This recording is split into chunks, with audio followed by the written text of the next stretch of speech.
तो आज हम सुप्रीम कोर्ट के एक हालिया फैसले को थोड़ा खंगाल रहे हैं जी। ये एक वकील साहब की फीस से जुड़ा मामला है और वो थोड़ी मुश्किल में पड़ गए। हाँ बिल्कुल। हमारे पास एक न्यूज़ रिपोर्ट है जो इस पूरे वाकये को बताती है। कोशिश यही रहेगी कि समझें कि भाई कोर्ट ने इतना सख्त स्टैंड क्यों लिया और खासकर ये मोटर एक्सीडेंट मुआवजे वाले मामलों में इसका क्या असर होगा। देखते हैं जरा। हाँ, और ये मामला सीधे सीधे ना वकीलों की फीस तय करने के जो नैतिक दायरे हैं, अच्छा, और जो मुवक्किलों की खासकर MACT मामलों में जो एक वल्नरेबिलिटी होती है उस पर रोशनी डालता है। मतलब वो थोड़े कमजोर स्थिति में होते हैं। बिल्कुल। तो यहाँ एक तरफ वकील का फीस लेने का हक है जी। और दूसरी तरफ नैतिक जिम्मेदारी, इसके बीच का तनाव साफ दिखता है। और दिलचस्प ये है कि कोर्ट कैसे मुआवजे की रकम के आधार पर फीस तय करने को एक तरह से शोषण की संभावना से जोड़ रहा है। अच्छा, तो हुआ क्या था असल में? सीधे मुद्दे पर आते हैं। सुप्रीम कोर्ट ने एक वकील साहब का लाइसेंस सस्पेंड करने का फैसला सही ठहराया 3 साल के लिए। 3 साल, हाँ। और वजह ये कि वकील साहब ने अपने मुवक्किल से करीब 2.5 लाख रुपए फीस मांगी थी, जबकि उस मुवक्किल को मोटर एक्सीडेंट क्लेम में मिले थे कुल 5 लाख रुपए। सोचिए जरा, 5 लाख का मुआवजा और उसमें से 2.5 लाख फीस, लगभग आधा। इसी बात को अदालत ने माना पेशेवर कदाचार, प्रोफेशनल मिसकंडक्ट। बिल्कुल। और कोर्ट का जो रिएक्शन था, खासकर जस्टिस विक्रमनाथ और जस्टिस संदीप मेहता का, वो काफी कड़ा था। हाँ। जस्टिस मेहता ने तो फीस के इस रेशियो को देखकर साफ कहा कि ये घोर कदाचार है, ग्रॉस मिसकंडक्ट। घोर कदाचार। हाँ, उन्होंने ये भी चिंता जताई कि वकील ने मुआवजा पाने वाले के ही रिश्तेदार को, जो कि वकील की बहन भी थी, उन्हीं को उनके भाई के हक के पैसे में से एक तरह से धोखा देने की कोशिश की। अरे बाप रे। मतलब नतीजे के आधार पर फीस लेना इतना सीरियस क्यों माना जाता है? हाँ, क्यों? क्योंकि इसमें उन लोगों के शोषण का दरवाजा खुल जाता है जो पहले से ही हादसे के शिकार हैं और अक्सर मतलब गरीब होते हैं, कमजोर होते हैं। सही बात है। अदालत ने तो वकीलों के गैंग्स का भी जिक्र किया जो ऐसे लोगों का फायदा उठा सकते हैं, इस रिस्क को हाईलाइट किया। ये तो गंभीर बात है, पर यह मामला सुप्रीम कोर्ट पहुंचा कैसे?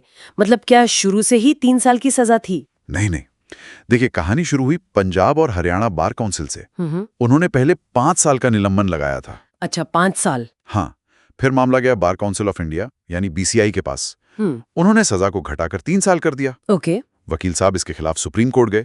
उन्होंने दलील दी कि भाई मेरा करियर है, इस पे असर पड़ेगा। लेकिन सुप्रीम कोर्ट ने कहा नहीं, ये 3 साल का निलंबन ठीक है, याचिका खारिज। लेकिन वकील साहब ने अपनी तरफ से भी तो कुछ कहा होगा, मतलब उनका क्या पक्ष था? हाँ बिल्कुल, वकील का कहना था कि ये जो 2.3 लाख की फीस थी, ये सिर्फ इस MACT केस की नहीं थी। अच्छा। इसमें कुछ और पुराने मामले भी शामिल थे, उनकी फीस भी थी। और उन्होंने एक और अहम बात कही। क्या? कि बार काउंसिल में जो कार्रवाई हुई उनके खिलाफ, वो एक्स पार्टे हुई, मतलब एक तरफा। ओहो। तो उन्हें अपना पक्ष ठीक से रखने का, खासकर गवाहों से जिरा वगैरह करने का मौका नहीं मिला। ये उनकी दलील थी। पर बेंच मानी नहीं। जस्टिस नाथ ने तो बल्कि ये तक कह दिया, हमें क्या पता आपने इस तरह कितने और लोगों को ठगा है, ये पूरी तरह कदाचार है। बाप रे, काफी सख्त टिप्पणी। बिल्कुल, मतलब साफ था कि कोर्ट ने सबूतों के आधार पर इसे एक सीरियस नैतिक और प्रोफेशनल लैप्स माना। सही कहा आपने। और ये बात सिर्फ इस एक वकील या इस एक केस तक ही सीमित नहीं लगती है ना? नहीं, बिल्कुल नहीं। जस्टिस नाथ ने जो कहा था कि वकीलों को अनुशासन में प्रशिक्षित होने की जरूरत है, हाँ, वो बहुत महत्वपूर्ण बात है। ये सीधे सीधे पूरे लीगल प्रोफेशन में नैतिकता के बड़े सवाल की तरफ इशारा कर रहा है। सही। बल्कि मैंने पढ़ा था कि सुप्रीम कोर्ट पहले भी मतलब कई बार ये कह चुका है कि केस जीतने पर जो मुआवजा मिलता है या जो डिक्री अमाउंट होता है, उसका कोई परसेंटेज फीस के तौर पर तय करना, ये अपने आप में प्रोफेशनल मिसकंडक्ट है। बिल्कुल सही, एस्टैब्लिश्ड प्रिंसिपल है। तो मतलब साफ है, वकील अपनी फीस को केस के आउटकम से नहीं जोड़ सकते, खासकर ऐसी स्थितियों में जहां मुवक्किल कमजोर हालत में हो। बिल्कुल। तो लबोलवाब ये है कि सुप्रीम कोर्ट इस तरह की फीस को जो मुआवजे के नतीजे से जुड़ी हो, और वो भी MAT जैसे मामलों में जहां पीड़ित अक्सर सामाजिक और आर्थिक रूप से कमजोर होते हैं, उसे बहुत गंभीरता से लेता है।